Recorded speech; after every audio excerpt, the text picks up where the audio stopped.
وہ آ رہا ہے کہ جس کے آگے کسی کا کہنا نہیں چلے گا۔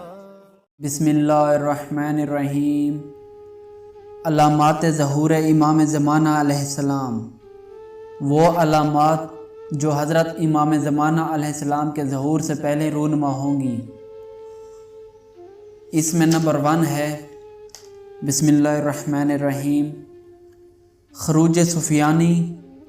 ایک حسنی کا قتل، دنیاوی سلطنت کے لیے بنی عباس میں اختلاف، 15 رمضان کو سورج گن اور اسی ماہ کے آخر میں چاند گن جو بالکل خلاف عادت ہوگا، بیابان میں زمین کا دھنس جانا اور مغرب میں زمین کا دھنس جانا اور مشرق میں زمین کا دھنسنا، اور وقت زوال سے عصر کے وقت تک آفتاب کا ٹھہر جانا اور حرکت نہ کرنا اور اس کا مغرب سے طلوع ہونا، 70 صالحین کے ساتھ نفس زکیہ کا پشت کوفہ پر قتل کیا جانا، اور ایک اور ہے ایک مرد ہاشمی کا رکن مکان کے درمیان ذبح کیا جانا، مسجد کوفہ کی دیوار کا منہدم کیا جانا۔ دوستو، جو کہ ہفتہ پہلے یا 2-3-4 دن پہلے یہ علامات بھی پوری ہو گئی ہے۔ میں ایک فیس بک پر اور یوٹیوب پر ویڈیو دیکھ رہا تھا کہ مسجد کوفہ کی دیوار یعنی درمیان سے شگاف کر گئی ہے، یعنی منہدم ہو گئی ہے، ٹوٹ گئی ہے، اپنے زبان میں کہہ دو کہ ٹوٹ گئی ہے۔ اور آگے ہے ایک مغربی شخص کا مصر میں خروج کرنا اور شام کے تمام علاقوں پر قبضہ جما لینا، ترک کا رملہ میں نازل ہونا اور مشرق سے ایک ستارے کا طلوع ہو کر چاند کی طرح چمکنا، پھر اس کا اس طرح مڑنا کہ جیسے اس کے دونوں کنارے آپس میں ملنے ہی والے ہیں، آسمان میں سرخی کا نمودار ہونا اور پھر اس کا تمام آفاق پر پھیل جانا، مشرق سے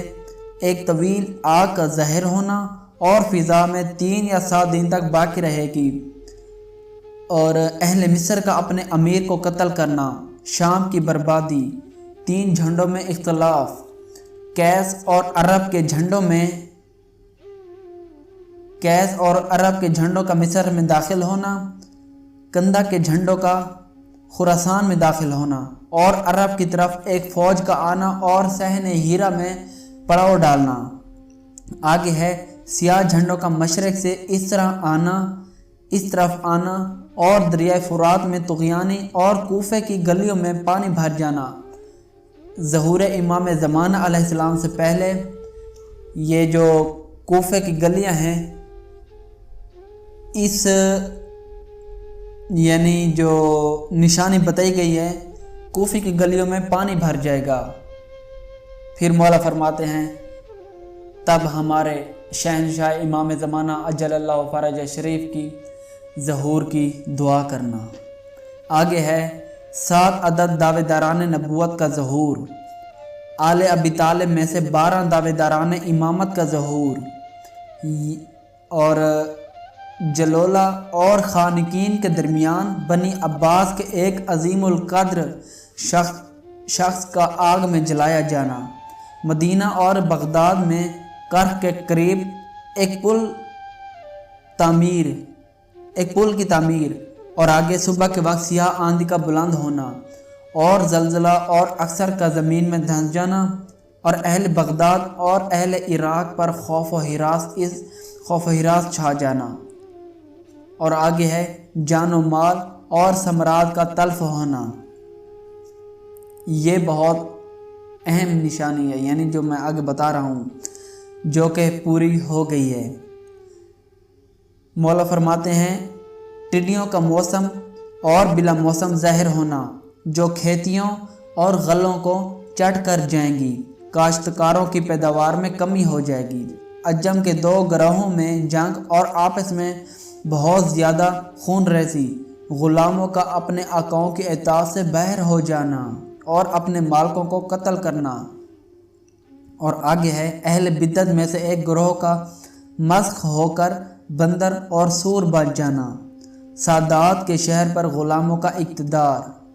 اور آگے ہے آسمان سے ایک اعلان جس کو ہر قوم اپنی زبان میں سن لے گی۔ آفتاب کے اندر ایک جسد کا چہرہ سینہ نمودار ہونا، مردوں کا قبور سے برآمد ہونا اور دنیا میں پھر واپس ہونا، اور ایک دوسرے کو پہچاننا اور ملاقات کرنا۔ یعنی ظہور سے پہلے مردے اپنی قبروں سے باہر نکل آئیں گے، اور جو وہ زندہ تھے اس کے رشتہ دار، میں اپنی مثال دے رہا ہوں، رشتہ دار تھے، وہ اس کو پہچان لیں گے کہ یہ ہمارا یہ رشتہ دار ہے، یہ ہے، یعنی نشانی کے اس جو بتائی گئی ہے، یہ میں نے مثال دے دی ہے۔ اور آگے ہے حتمی طور پر مسلسل 40 دن تک بارش کا ہونا، جس سے مردہ زمین زندہ ہو جائے گی اور اس کی برکتیں ظاہر ہوں گی، اور اہل حق یعنی امام زمانہ علیہ السلام کے ماننے والوں کو تمام مصیبتیں دور ہو جائیں گی۔ اس وقت انہیں معلوم ہوگا کہ مکہ میں آپ کا ظہور یعنی حضرت امام زمانہ علیہ السلام عجل اللہ تعالیٰ فرج شریف کا ظہور ہو چکا ہے، تو وہاں آپ کی نصرت کے لیے پہنچنا۔ اور آخر میں امام زمانہ علیہ السلام کی دعا، اللہم کل ولیک الحجۃ بن الحسن صلواتک علیہ وعلی آبائہ فی ہذہ الساعۃ وفی کل ساعۃ من ساعات اللیل والنہار